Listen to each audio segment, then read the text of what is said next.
The water of the mountain stream was clear and cold, rushing over smooth stones with a sound like whispering glass. It was the only home Amaya had ever known, a liquid ribbon of life winding through the ancient forest. And now, at the end of her long journey from the distant sea, it was her nursery. Her body, once a sleek arrow of silver in the open ocean, was now scarred and battered. Her snout was raw from digging, her fins tattered from the relentless current, but her work was done. In a shallow, gravelly bed she had carved with her own body, a nest of fiery orange pearls now lay hundreds of eggs, each one a fragile universe containing a piece of her future. She hovered just above them, her tired body a living canopy. With gentle, rhythmic flicks of her tail, she fanned water over the eggs, keeping them clean and oxygenated. Her world had shrunk to this 1 square foot of stream bed. Her only purpose was their safety. The first threat was small. A cunning trout, sleek and opportunistic, darted towards the nest, its eyes fixed on the nutritious treasure. A bolt of pure fury surged through Amaya's exhaustion. She moved not with graceful speed, but with a desperate, lurching charge. She didn't try to outswim the trout. She threw her body between it and the eggs, a living shield. The trout, startled by the sudden aggression from the weary salmon, veered away into the shadows. Amaya settled back, her gills pumping rapidly. The effort cost her. She was a clock winding down, her energy reserves nearly depleted just from the act of creation. Then the water grew cold in a different way. A new shadow fell over the nest, long and sinuous. It was not the shadow of a fish, but of something older, more patient. An otter. It swam with a playful, terrible grace, its dark eyes sharp and intelligent. It had followed the scent of a vulnerable, large meal and found a bounty. It circled, assessing. It saw the large, slow salmon, an easy feast. And it saw the cluster of eggs, a delicious bonus.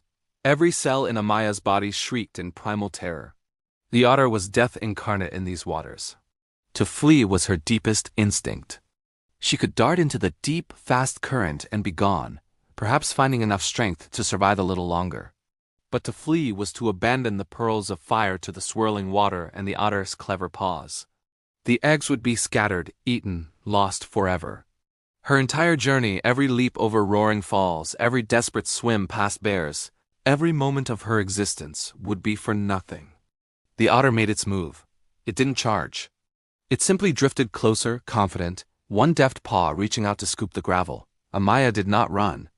With a final mighty surge of a heart that had nothing left to give, she did not attack the otter. Instead, she turned and flung herself away from her nest. She moved with a shocking, clumsy speed, slapping her powerful tail against the water's surface with a loud thwop. She swam not with stealth, but with a blatant, noisy display, flashing her silver side in the dappled light. She made herself the most obvious, tantalizing target in the stream. Look at me. Her every movement screamed to the hunter. I am slow. I am tired. I am here. The otter's head snapped up. The eggs were stationary, a promise of future food. But this large, struggling salmon was a meal now. Instinct overrode cunning. With a powerful kick of its webbed feet, it abandoned the nest and shot after Amaya. Amaya led it on a chase she was destined to lose.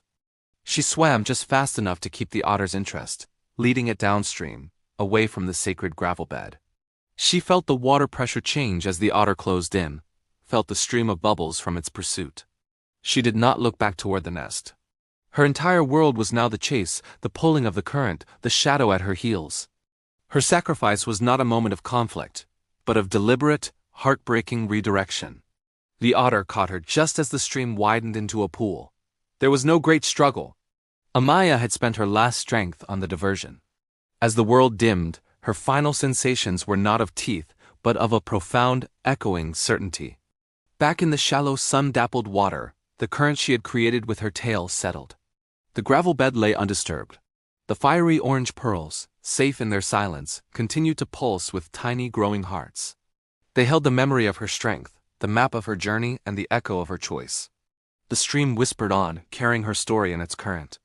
The ultimate sacrifice was not in the giving of her life, but in the conscious, loving choice of how to give it. She had traded her existence not for a fight she couldn't win, but for a future she would never see, a future that now stirred safely in the light, because she had swum bravely into the dark. The natural world is filled with incredible stories of survival and sacrifice. If you were moved by this one, please like the video and subscribe for more. Thanks for watching.